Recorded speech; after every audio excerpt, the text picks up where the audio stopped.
Hello and welcome to episode 123, titled Everybody Wants to Rule the World.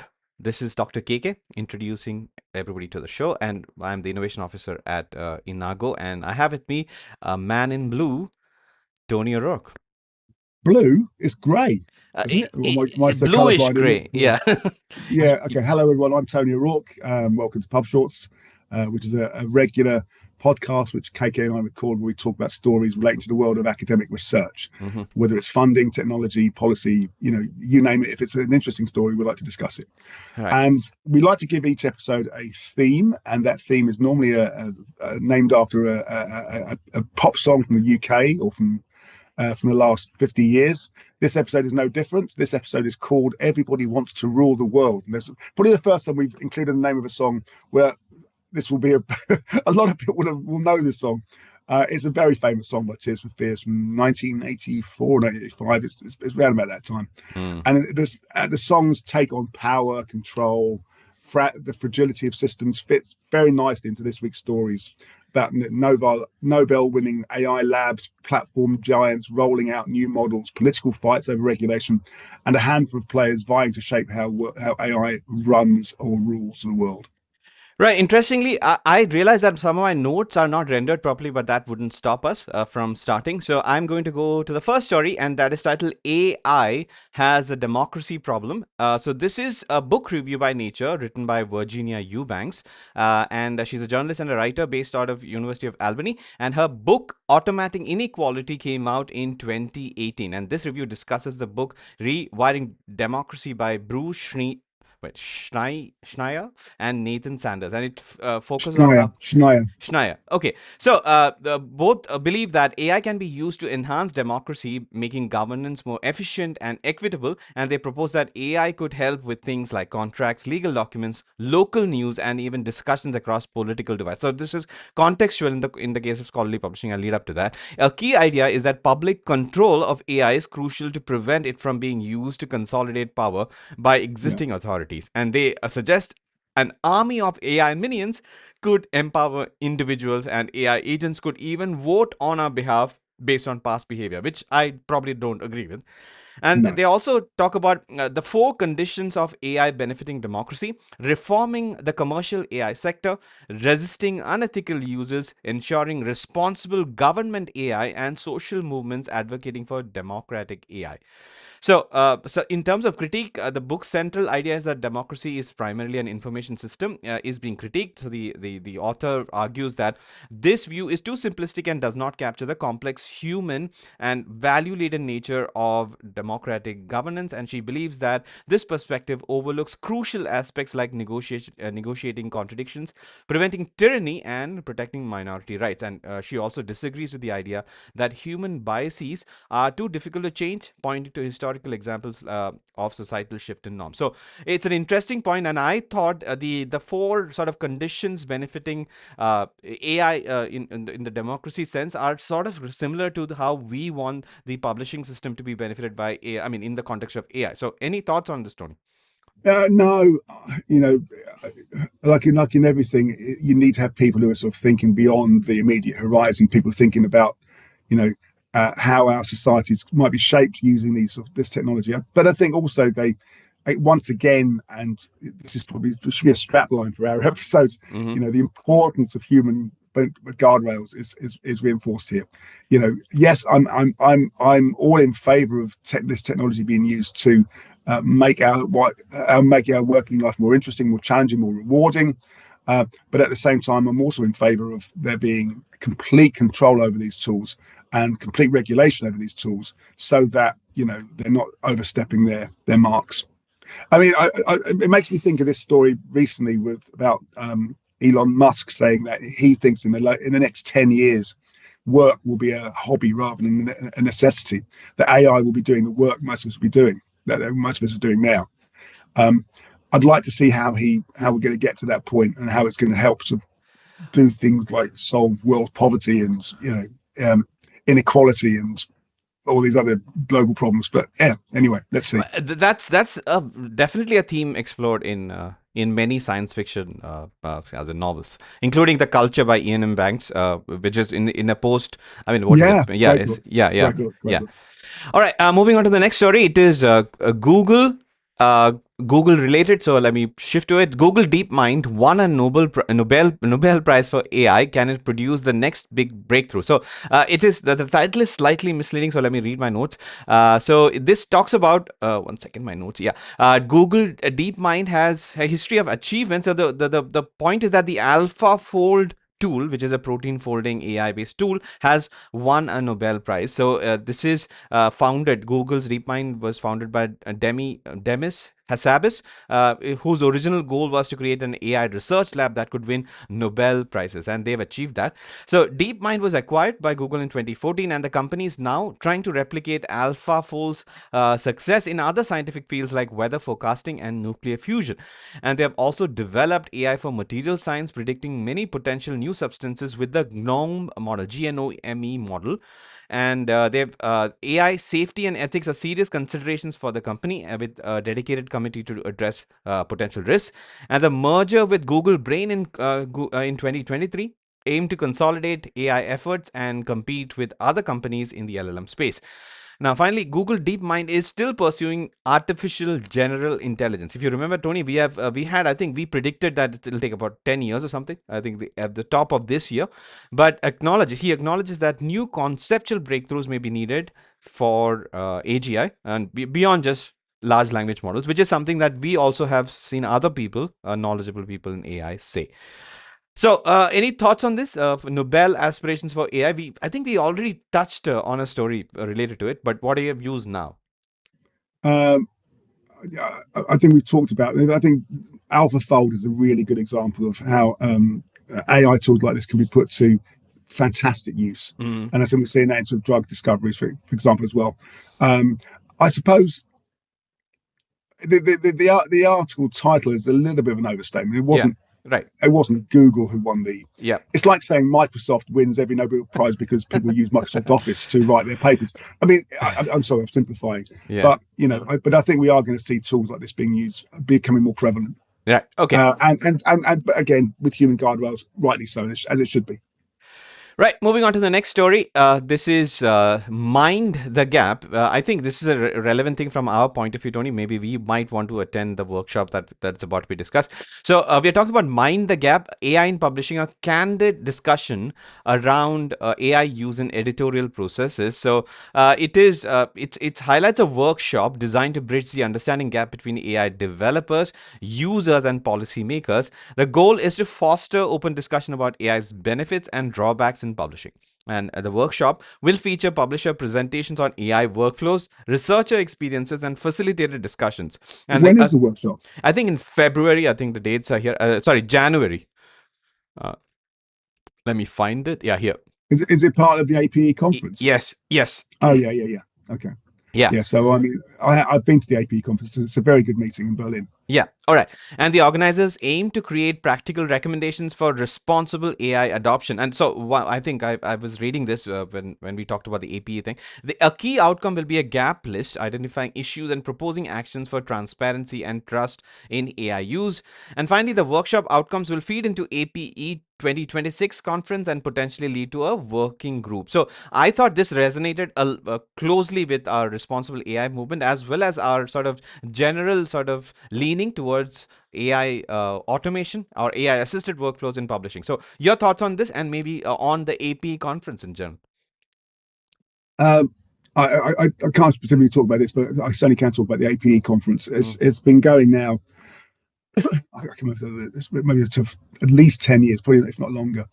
And it's always been based in Berlin. It's a really interesting meeting where you're bringing together a very strong European community of academic publishers, and with an increasing number of researchers attending as well. And it has a good, serious, well thought out program. So it's a very good meeting. Mm-hmm. All right. Okay, now a series of stories related to each other. The first one being that the Google machine has rolled out Gemini 3 to search, and here's what it can do and how to try it. So, did you see Gemini 3? Have you used it yet? It's No, a I haven't used it yet. right, right. What's Okay, the difference between Gemini 3 and the previous iterations? it's better. It's bigger. It's yeah, you know what a new model of anything does, right? So it is Yeah, that yeah, it yeah. is yeah. So Google has released Gemini 3, and it is integrated into Google search. That's the most important thing for like the about 90% of the human population on this planet, and this is the biggest change to search since AI overviews. So Gemini 3 offers deeper context and has better reasoning and can provide multimedia responses as well. So keep in mind, multimedia responses are outputs as multimedia, and this is the first time a new AI model is built into search from the very start, which is again a new thing. And Google is competing with OpenAI, Microsoft, Meta, and Amazon, apart from obviously Anthropic. So Gemini 3 optimizes for range and specificity. It understands user intent better, and it can find new content that was previously missed. And Google plans to automatically send challenging queries to Gemini 3. So basically, like in Chat GPT, if you have used Tony, I mean, Chat GPT sort of decides which model to use. So if a complex query is or a prompt is being issued by the user, Gemini 3 would automatically be called into action. And And it can and can it be tweaked? Can it be adapted so you get more of the answer that you think you might need? yes, very much so. In fact, some of our colleagues have already started experimenting with it, and they say that this is the best model that they have ever seen in terms of Hmm. APIs and everything. Yeah. So Wow. Gemini 3 can generate custom visual aids. So in terms of teaching, education, accessibility, it is very useful. And finally, Gemini 3 Pro is available to Google AI Pro and Ultra subscribers. To access it, select Thinking in AI mode, and it'll be available to users everywhere soon. I mean, it is open in several geographies, but not to all. So, any thoughts on this? Because there are two other stories related. No, let's go on to the next. I must admit, I'm struggling to keep up with all these new. I've said this before. Mm. Every episode we seem to be talking about some new breakthrough in search and some new breakthrough in AI or in LLMs. And for a novice, relative novice like me, it's a challenge to keep up. Right, and somebody who we trust has also weighed in on this, Ethan Mollick. Yeah. So his blog post titled "3 Years from GPT-3 to Gemini 3." So this is on one useful thing, and if you have not subscribed to the Substack, please do. And it discusses the rapid advancement of AI, specifically comparing GPT-3. I think 3 years, yeah, and to Google's Gemini 3. So just 3 years ago, Ethan writes that AI's ability to generate coherent text was the main marvel, right? I mean, we all were fascinated with that, and now AI can generate interactive experiences and complex tools. So Gemini 3, along with tools like anti-gravity, which is again something that some one of our colleagues mentioned yesterday in the chat over lunch, demonstrates a shift from simple chatbots to more capable AI agents that can write code, manage tasks, and even conduct research. And he highlights how AI's coding capabilities extend beyond programming, enable it to interact with any computer function, making these tools general purpose. I mean, the screen reading capability, you can ask many models, including I think Google's AI Studio, to basically look at your screen. For example, if I was on AI Studio, I could probably say that open the third article in the list, and it'll open it for me. That's how cool these modern tools are.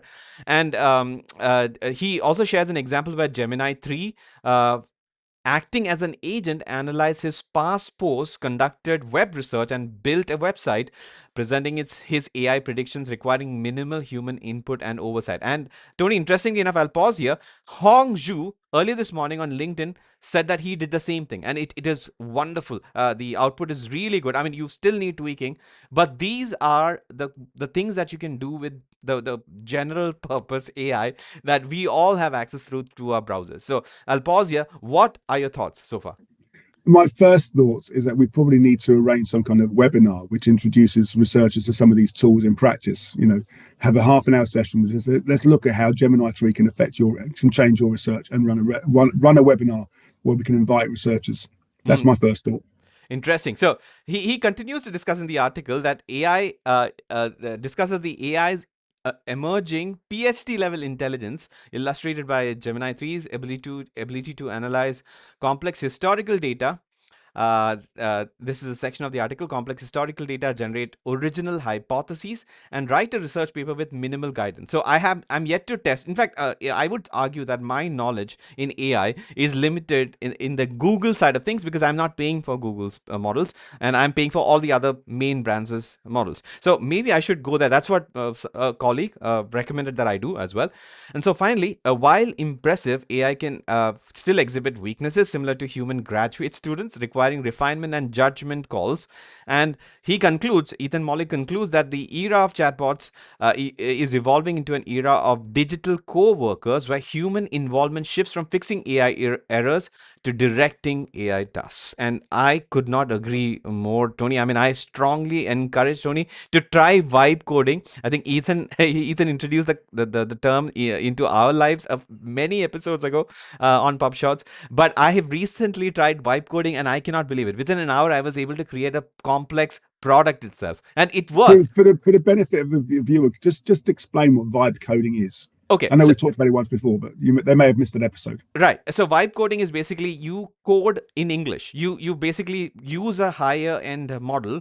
You you write a complex prompt explaining what your goal is. Let's say build an application, a web-based application, which takes in, for example, user information and looks into your product catalog and eventually delivers the product. Like you know collect all the information. So that entire thing is a like a team of software developers working over several weeks or months, eventually developing it. You can now develop this in minutes to hours by simply talking in English to an LLM. And I did that two nights ago, and I was mind blown. That's it, Tony. I mean, It kind of, which is, I think, goes back to another episode. We talked about the future of work. You know, what's going to happen to the software engineer in 5 years' time? Will there be a need for software engineers if people like you and I can code in natural language like that and create the outcome that we need? yeah, so we talk to the models in natural language. The code is created in obviously computer language. Let's say Oh, whatever, of course, yeah, right? yeah, But the difference between, let's say, you and I, vibe coders, versus the actual software developers is that they can look at the back end, go through the code and trim it and improve it so that it obviously is robust and cannot be attacked by hackers. You know, all of those things, yeah. those skill So sets. that kind of low level software engineering work will continue, but Yes, for the sort of person that's writing sort of more um, public facing applications, yes. and so some of the COBOL user of 40 years ago, for example, or the Lotus user of 20 years ago, or whatever it might be, those sorts of people will that sort of requirement will start to disappear, surely. Right, and I would probably say the higher levels of coding will still need to be done, at least supervised by human Yeah, coders. yeah, Like how in publishing workflows, we cannot obviously delegate everything to AI, and there has to be human oversight, like in peer yeah, review, for example. yeah. All right, moving on to the next related story. This is the third one. This is Google search related. Again, Google search and Gemini users to get more accurate and timely weather forecast powered by AI. I put it specifically so that I address your concern regarding the weather in the UK. Okay, Tony. So Google has launched Weather Next 2, an AI model for weather forecasting, and this new model is faster and more accurate than previous versions. So what will that mean is that the forecast will be up to 8 times faster and accurate.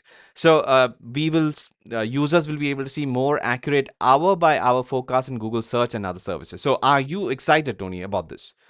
Um, yes, I am excited about the ability for more accurate weather forecast. I've got to say, the weather forecasting over the last 5 years has improved hugely. The accuracy of forecasts, not it's still not 100%, but anything that can bring that level of accuracy up to 100% has got to be encouraged, surely. Right, so we have covered all our Gemini Google stories. Now we have a ChatGPT story. This is also very interesting. ChatGPT launches group chats globally. So what does that mean? People can sort of have a single sort of ChatGPT conversation happening with multiple people being involved, and basically for collaboration. With ChatGPT and with each other, it is meant as a space for friends, family, or co-workers. Now, I would not really call it a space for family unless you are obviously planning a trip or something. Maybe for co-workers, because I do end up needing to share my, let's say, Claude or ChatGPT, whatever that I've done with colleagues, and probably they could, if they were part of the conversation, it would have been probably easy. So Yeah, if you're wondering, up to 20 people can be in a group chat, and personal settings and memory remain private for each user. And to start, you need to tap the chat icon. So this is obviously an iPhone render of how this looks like. But this is interesting. I mean, we are slowly but surely going into a world like how in the late noughties and early tens, I suppose, things like Facebook, Instagram took off and took over our lives. That space is being usurped, or will likely be usurped by things like ChatGPT group chats, and I would even say the browser that are coming up. So, are you I concerned? suspect I think it probably is for certain generations. Mm. If you look at sort of people in their teens and twenties, they're not typical sort of social media users anymore. These sorts of tools are becoming much more prevalent for that group, for that community. Right, moving on to the last story, this last main story, that is, cyber attacks harm to universities is growing, and so are the effects on research. Now, we've talked about cyber attacks, but I think we have talked about journals being hacked by AI based attacks, with a lot of humans also being involved, but the heavy lifting done by AI. But in this case, we are talking about universities, and these are frequent targets for hackers seeking valuable data or aiming to extort ransoms. These attacks disrupt essential university services like email and research software, and for extended periods. And universities are particularly vulnerable because of the sensitive data they hold, and often their complex, often outdated digital systems. Now that's probably the crucial aspect of this. So, recent breaches at Harvard, Princeton, and the University of Pennsylvania highlight the ongoing problem, and AI is expected to exacerbate the issue, making cyber attacks faster and more sophisticated. So, Tony, you've been around the block. Yeah, cheers. Yes. In terms of universities, I mean, when you visit institutions and universities, is cyber security a sort of a leading point in their systems? I think cybersecurity is a leading point in every major system, and anything that can impact on the daily activities of that organization is a major threat. The fact that universities are finding it increasingly difficult to counter some of these threats, with some of the top minds in the world working at these organizations, you think they'd have the skills and the ability to be able to counter some of these attacks. Is clearly a worry. But I think the criminals find this not just as a financial challenge, but they also see it as an intellectual challenge as well. Can we beat some of the world's best universities? And I think anything that can shore up these universities and make them safer has got to be developed. Right. And one of the reasons why I think if the Trinka, the entire ecosystem is built for with AI guardrails and security, is that we do want to provide a system that is cyber attack safe. That's one of the reasons why it is also popular. Do you also see that requirement in terms of automation from a publisher standpoint for systems that are sort of robust from a Well, cyber? certainly from a publisher point of view, absolutely. And that's going to be in even in 3 years' time, it's going to be a Mm. historical thing where every publisher will have applied certain types of tools that will make their confident more the checking process is more rigorous, more accurate, and safer, and hopefully lead to things like fewer retractions, a better reading experience, and those sorts of techniques and methods will eventually transfer into the writing community with authors and with their institutions, and they'll have access to more tools like this as well to help them. All right. Are you ready for quick hits? We have four. Thank you. Thank you. You're very welcome. Okay, we decide all of this, and I expect you to be enthusiastic when we are shifting to quick hits. Yes, thank you. Well, I'm enthusiastic in the fact I've actually finally got some notes I can read. Anyway, that's another story. Right. So moving on to quick hits. The first one: Godfather of AI becomes the first person to hit 1 million citations. I have a total of 15 citations, if I'm being generous, Tony. So 1 million. So the Godfather of AI, his name is Joshua Bengio, has achieved a remarkable milestone, becoming the first person to reach 1 million citations on Google Scholar. Wow. Solidifying his status as the most cited researcher on the platform and underscoring the explosive growth and impact of machine learning in recent years. So, several of Bengio's publications have achieved extraordinary citation counts, including the 214 paper generative adversarial nets with over, I don't know, 1,05,000 citations. I cannot even fathom these numbers. A significant review paper in Nature, co-authored with LeCun and Hinton, and influential works on attention mechanisms, which have been instrumental in the advancement of large language models and recent chatbot revolutions. So, I do not know what to say. Should people be sort of chasing Joshua Bengio in terms of breaking the to a, let's say, 2 billion mark, 2 million mark or something, Tony? Uh, Once you get beyond a certain point, the numbers are, I think, are almost irrelevant. Well, congratulations to Professor Benjo for hitting 1 million citations. But what does it actually mean? It means that he's written a paper or papers or it's created content which is the world wants to read for whatever reason. right. Should they be chasing that? I think they should be focusing on the good of their research and making sure it's as honest and as accurate and as progressive as possible. I'm not necessarily thinking about how many sites they're going to get as a result, Mm. because those sites, if it's a good paper, it will happen.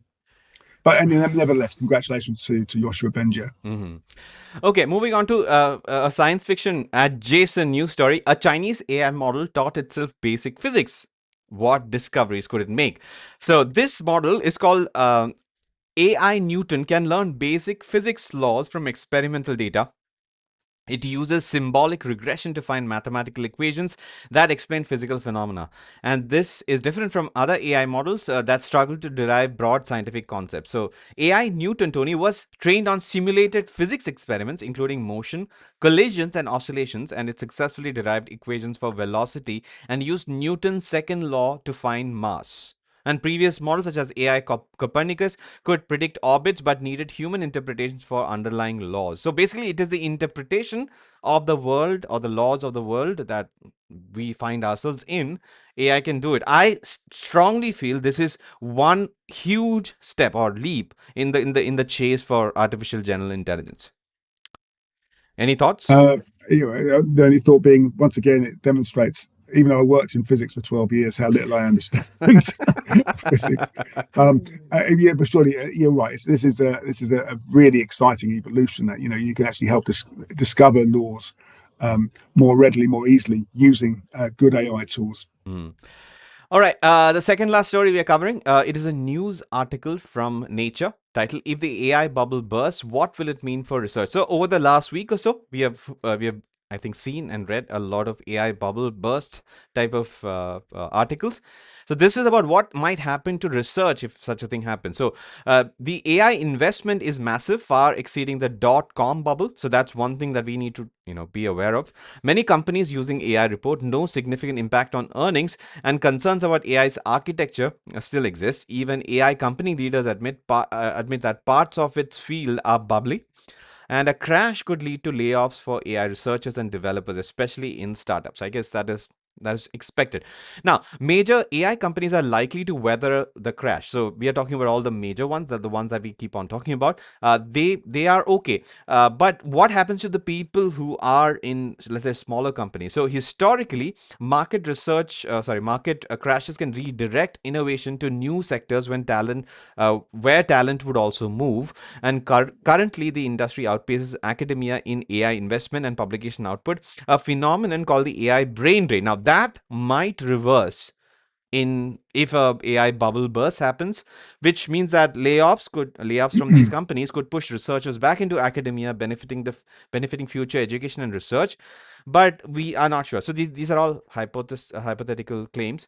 And even if researchers move into academia, the liberated talent might create tools more beneficial to society than to the companies that develop the AI model. So it's a very positive sort of an outlook as to what might happen if the AI bubble indeed bursts.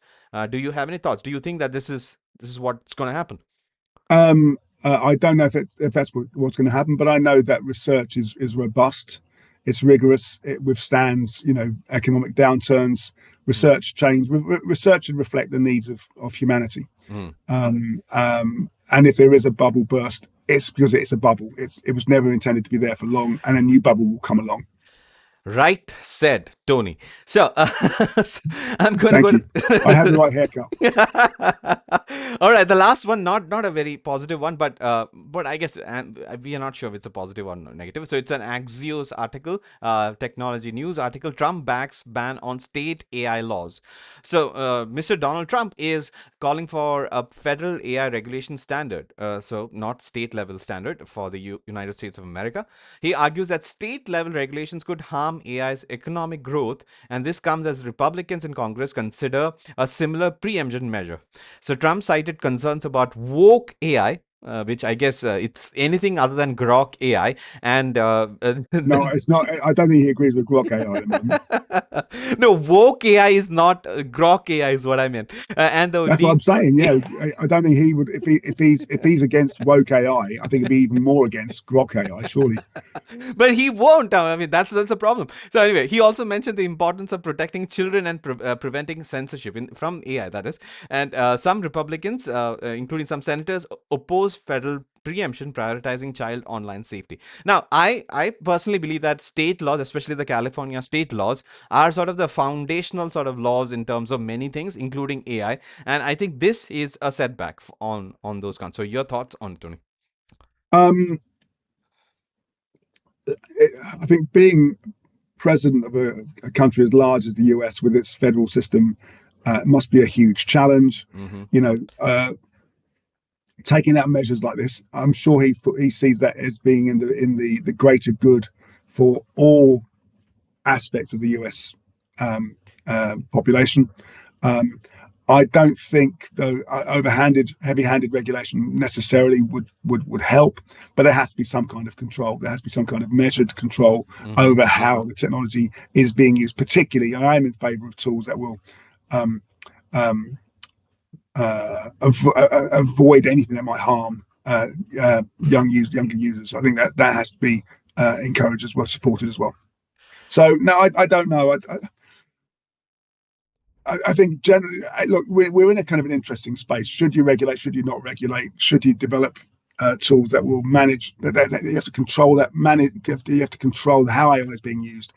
Yes, you do, but you also want to have the freedom to be able to develop new tools as long as it's managed, measured, and introduced in a responsible way.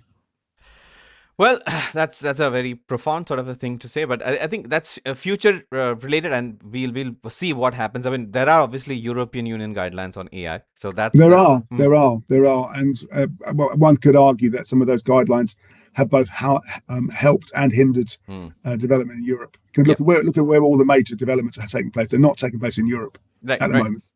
Right, Tony, that brings us to the end of episode 122. I apologize for not not correcting the notes before I send these to you, and I also realized that I have made a sort of error in not titling the stream as well. So I'll fix that later. But anyway, you can explain to the world how they can watch all the 122 previous episodes. This is 123, and I'll fix it right away.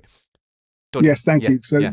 so you can see all previous 122 episodes and eventually this one as well over on our Inargo on our playlists for PubShorts and on YouTube. Just go to YouTube, search Inargo PubShorts, and you'll see all the playlist with all 122 previous episodes there. And we encourage you to press the like button, to share the. Thank you for changing that. Good. Yeah. For changing the. For sending suggestions for future topics as well. And we look forward to hearing from you about. And thank you for those of you who have already sent suggestions in. Yeah, this is probably the second instance of me forgetting to change the title of We'll just get an AI to do it. we should probably smarter, more reliable AI to do it. So Tony, talking about smartness and more reliability, I believe that you're going to the reliable entertainment avenue of a musical performance, right? That's the most tenuous link I've ever heard in my life. Yes, yeah. This is an example of AI actually. Yeah. So I was talking to my wife on the weekend, and she was scrolling, I think, Instagram or something. And even though I'm kind of a part-time musician or an amateur musician, I seem to spend a lot of time with not working with my family in music related. She gets more music feeds than I do, and she's always feeding me new ideas for things, for music and for bands and stuff. And one of the things she fed me with was this composer who I'd kind of heard of, but never really listened to, called Declan O'Rourke. Funny enough, no relation. Mm-hmm. He's an Irish folk singer, and I'm going to see him this evening in Bristol, near where I live, in the UK. So that was purely as a result of my wife sharing a link to a feed, to one of his songs that came up on her doom scrolling. Well, I look forward to listening to your experience, and maybe I don't know, maybe you'll get inspired on some counts. I will. Maybe Yeah. I'll detune my guitar. Yeah. All right. So that brings us to the end, Tony. I wish you goodbye. We'll see each other, as well as we'll talk to the rest of the world in the next episode. But until then, this is Dr. K signing off. Bye, Tony. See you in the next one.